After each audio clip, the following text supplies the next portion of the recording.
Compassion Speaks, where we give a voice to the nonprofits in the community. I'm your host, Stephanie Player, and today on our show we have Wealthy Williams, the District Coordinator for AARP Tax Aid. Welcome. Thank you. Thank you so much for being here. We were chatting just a few minutes ago, but I'm really excited to jump into this and learn all about this program that you're here to talk with us about today.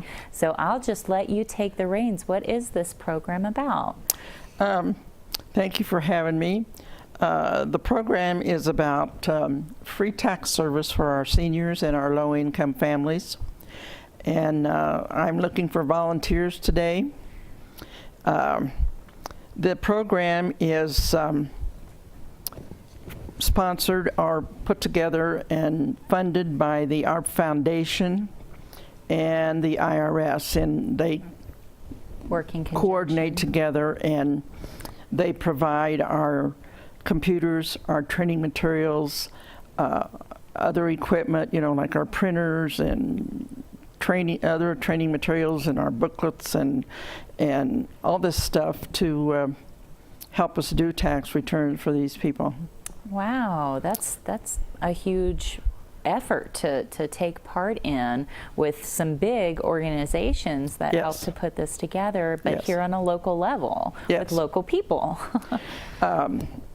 It covers the whole United States. We have preparers all over the United States. And here in Arizona, alone in the state of Arizona, last year we had 90,660 volunteers. Wow. And they saved, they did 52,063 federal returns. And usually we do that many state returns and sometimes more because of a difference. Right. It poured $37.9 million back into the Arizona economy. Wow. And our low-income families who qualify for the Earned Income Tax Credit got back $7.3 million. Oh my goodness. So it has a big impact on the economy. And also, the taxpayers we helped, we saved them $13 million in preparation fees that they would have had to pay. Oh my goodness. Paid preparers. That's huge. And you're specifically targeting low-income families and seniors that may have a hard time being able to Right. Well, they can't afford to go to a paid preparer because they just don't have it. Right. You know, their income is very, very low. Their jobs that they're in are low paying. And if they're retired, and some of them just got Social Security, and there's some credits that they can get, you know, even though they may not have income, they have some credits that they are qualified for through the state that we prepare. Right. So it works pretty good, and we're proud of what we do. And it's completely here on the mountain, free of charge. I think that's completely free of charge for these individuals who get this done. And I'm here on the mountain. We usually do around 700 returns. 700 clients per season, which is quite a few for up here. That is. But we'd like for it to be more, and in order to do that, we need some more volunteers. And that's why you're here today. That's right. To try and recruit some volunteers. That's right. So let's talk about some of the volunteer opportunities that you guys have, what you're looking for, and what kind of commitment is required. Yeah. So that way we can, you know, we've piqued everybody's interest. Now let's pull them in even more and hopefully get you guys some people to help out. Well, first of all, you have to want to enjoy interacting with people.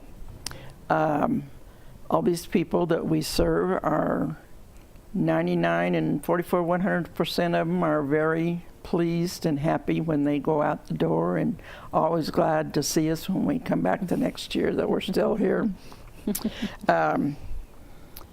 You can't be afraid of taxes. They're not as bad as everybody thinks they are, because we don't do that high a level of taxes. We don't do corporations and that sort of thing. We just deal with the everyday working man's return. Right.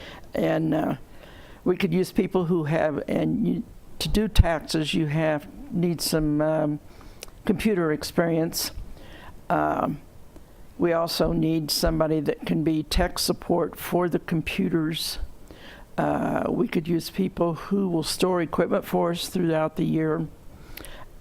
We could use people to pass out flyers, help us as they come in the door to help them fill out their forms and get their documents in order, and that sort of thing.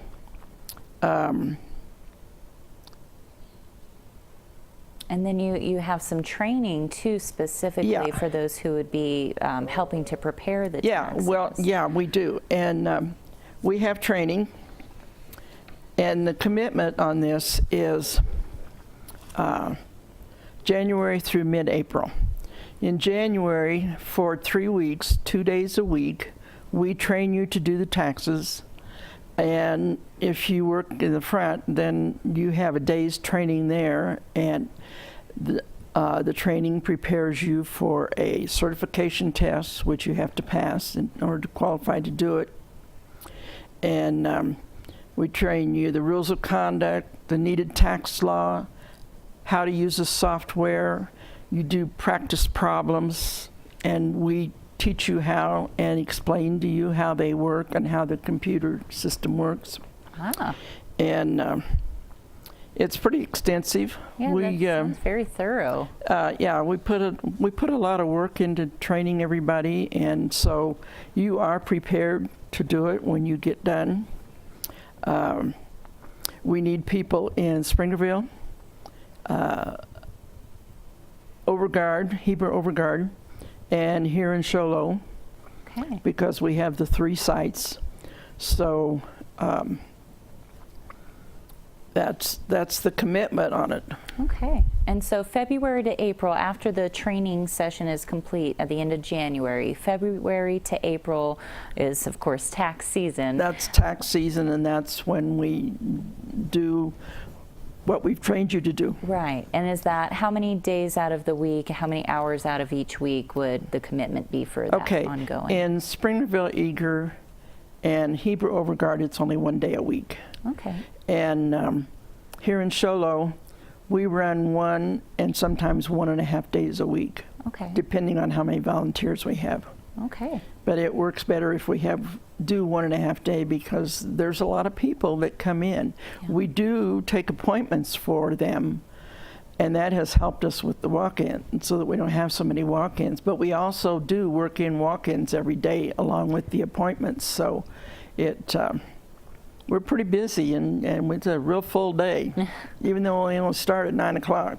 All right. But Well, and being able to let people know that, may be interested, and kind of know what availability they have in their own schedules, Right. to be able to afford that time and have a commitment to an Right. organization that they want to help. And like you said, there's so many different aspects that someone could help with. It doesn't necessarily have to be preparing the taxes. It could be helping to set appointments and working the front desk, passing out flyers. There's so many Right. different avenues that they could help to fill, Yes. that would assist you guys in the long run with everything that Yes. your program requires. So yeah, and as with any nonprofit organization, it does require a team effort and Right. a group of volunteers to help make it possible.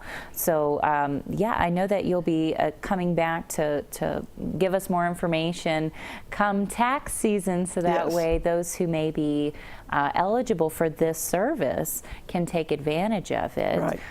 What are other things that you want to get across to our viewers today on what this program provides and what it is that you guys need right now?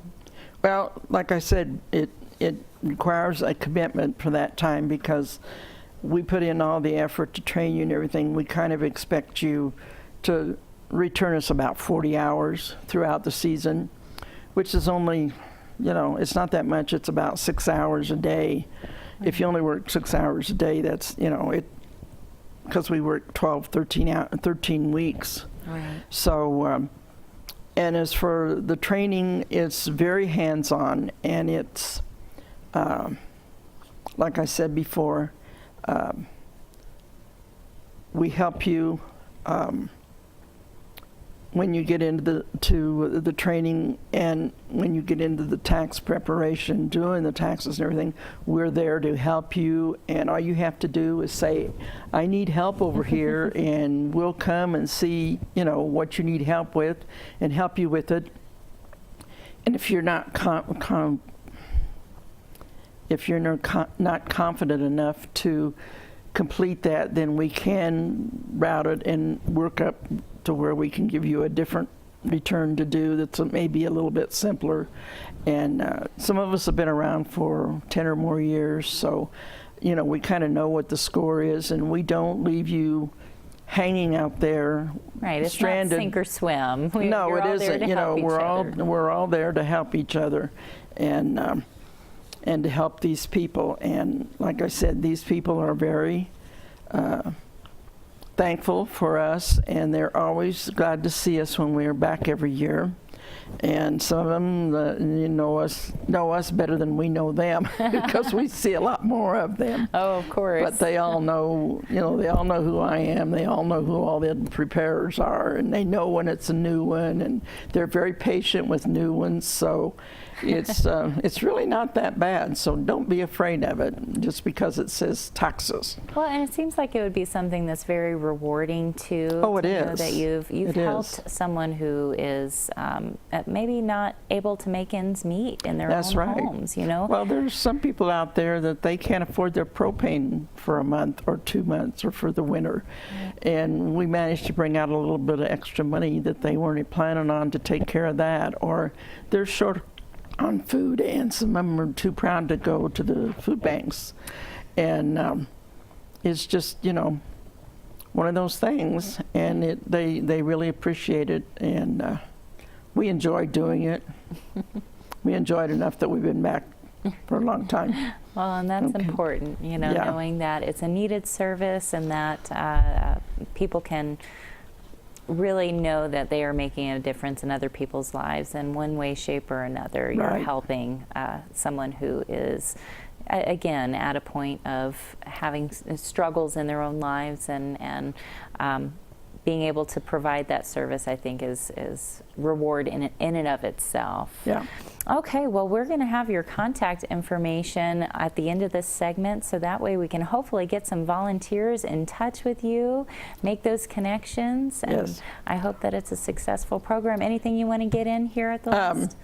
Just call me, Okay. and I'll get you where you need to go in order to volunteer and to fill out the paperwork and stuff. Great deal. Thank Okay. you, Wealthy, so Okay. much for coming Thank and you talking for having with me. us today. Stay tuned, and we'll be right back with Michelle Pensula with First Things First.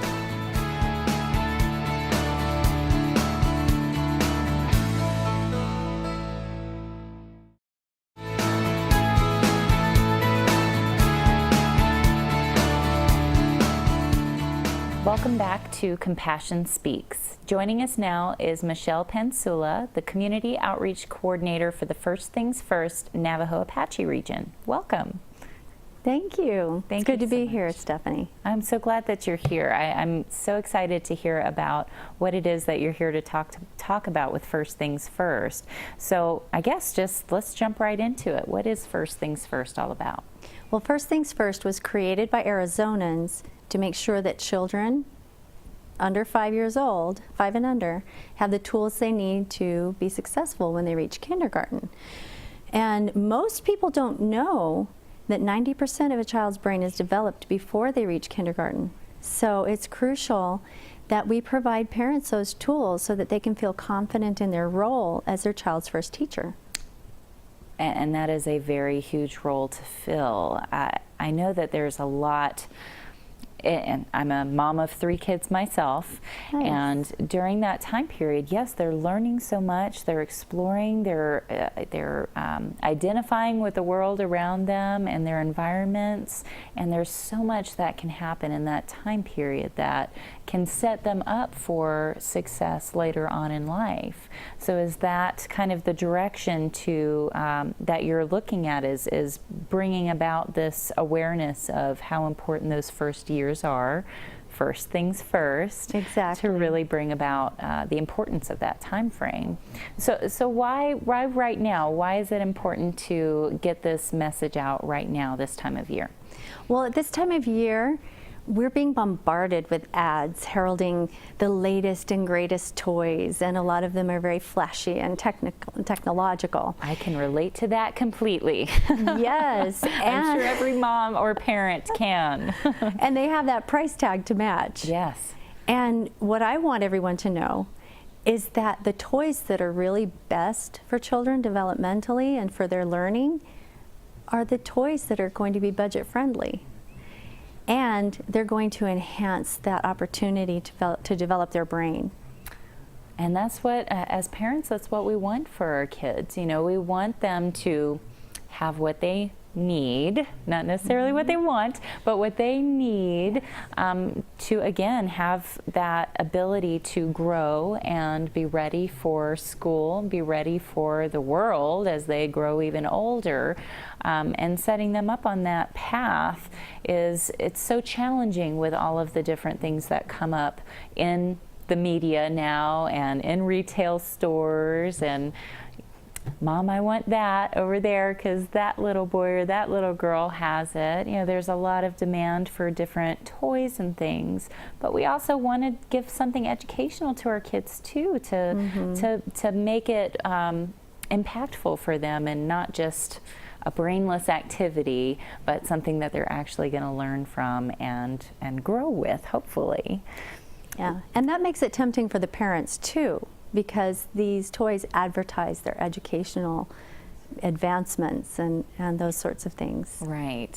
So let's jump into some examples then for toys that are for this age group that can be a simple toy that parents can look at and get for their children during this holiday season and know that they are investing in their child with these types of toys. What do you have for us? Sure, and I'll break it into 3 groups. We'll talk about what would be best for infants, and then your toddlers and your preschoolers. Okay. For the infants that are under a year old, the little tiny infants are going to be fascinated by their surroundings, their immediate surroundings, the faces and the bright colors and objects. And then when you get into the older babies, they'll be wanting to grab and touch and put things in their mouths and, you know, those sorts of things, Right. experimenting with the world around them. So when you're talking about tiny babies, you want to have brightly colored objects, toys that have a mirror in them so they can see their own face. Wow. You want to make sure that your face is present and that you're talking and engaging with the baby. But those simple toys would include a board book that you would read with them and show the pictures and that interaction with you. When the babies get a little bit older and they start wanting to grab things and hold things and experiment with their large motor skills, you'll want some things maybe like, you know, rattles and teething toys. Something safe to chew on. Right? Yes, and maybe even some of the soft blocks that they can handle and manipulate. Oh. Then when they get to be toddlers, they're going to be more active and they're going to be experimenting with using words and learning all of those things and using their muscles. So for the toddlers, you're going to want toys that they can climb on and that they can push, and you want to have toys that will encourage their imaginative play. You're going to want to have the books that you can sit and read with them and point out the pictures and the objects in their surroundings and their bodies. You'll want to have things like balls. Balls are a simple toy. They can roll and catch, and it's fun and engaging and develops those motor skills that they'll need. Right. And coordination. You want stackable toys. Duplos are great because they can stack them and build them and get a little bit creative. Some jumbo crayons, the real fat crayons, and blank paper. You want to have paper that will allow them that freedom to create and draw and discover the colors and the feel, and it helps develop their writing skills for later on. You'll want to make sure that you provide them with toys that are miniatures of their surrounding, tools and gadgets and little furniture and things like that that they can play with. For the preschools, also for the toddlers, the little puzzles, the simple ones where they can fit something into a slot. Oh, absolutely. Those are very good for their development. Oh, nice. When they get to preschool, they're going to be involved in more physical play, and they're also going to be building their vocabulary and learning to get along with others. So they need to learn sharing skills and taking turns. So you'll want to provide the preschoolers with some of the toys that can help them relate to each other and the world around them. Pretend tools and objects that they'll see in the world. You'll want to give them some of those sports equipment that's designed for their size. They'll need to have the books that introduce the simple letters and the number concepts. You need to have your building blocks and filling and dumping toys so they can experiment with volume and measurements.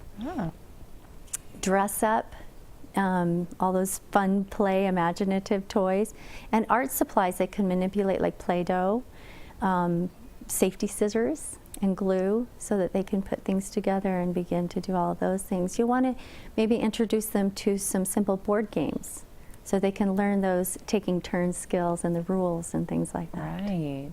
Oh, wow. So there's a multitude of different ideas depending on all these different age groups, from infancy to the preschooling years. There's so many different phases that a child goes through in those time periods, so much growth that happens, that these toys that we call them are essentially almost like building blocks for them to continue forward and grow as they enter into a school system in kindergarten, and they'll have some of these skills that are necessary, like sharing and even just motor skills and being able to have movement and the writing skills. All of that comes into play, of course, when they get into school. So this is kind of setting them up for the best chance at success of having that easy transition into those school years that are very soon to come for those with young kids. Do you have any other tips for parents and caregivers on basically how to keep kids learning over the holiday season as they're out on school break? I'm so glad you asked, Stephanie. It's so important. These tools are fantastic tools.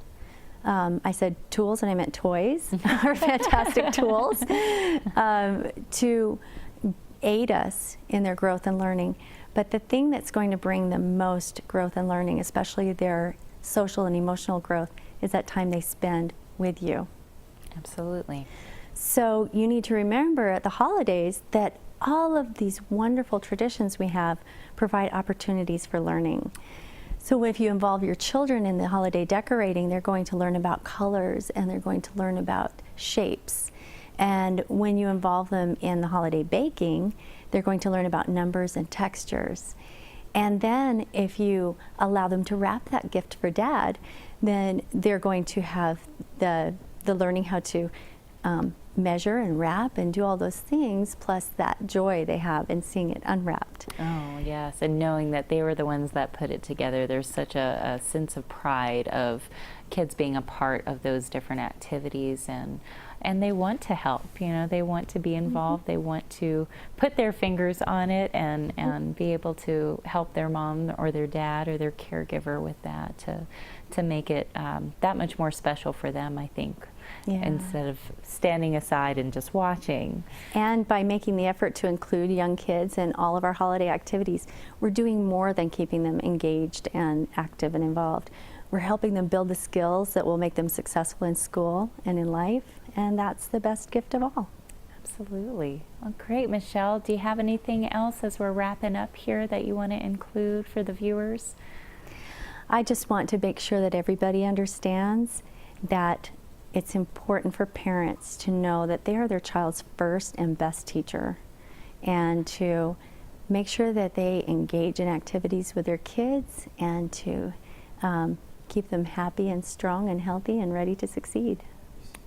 Awesome message. I hope that this message gets out to many of our viewers here and they can have an awesome holiday season with their families and of course beyond this holiday season as well as they learn about all of these different things you talked about. Thank you so much for joining us today. My pleasure. Thank you. And thank you for joining us today. And be sure to tune in next month to hear Compassion Speak.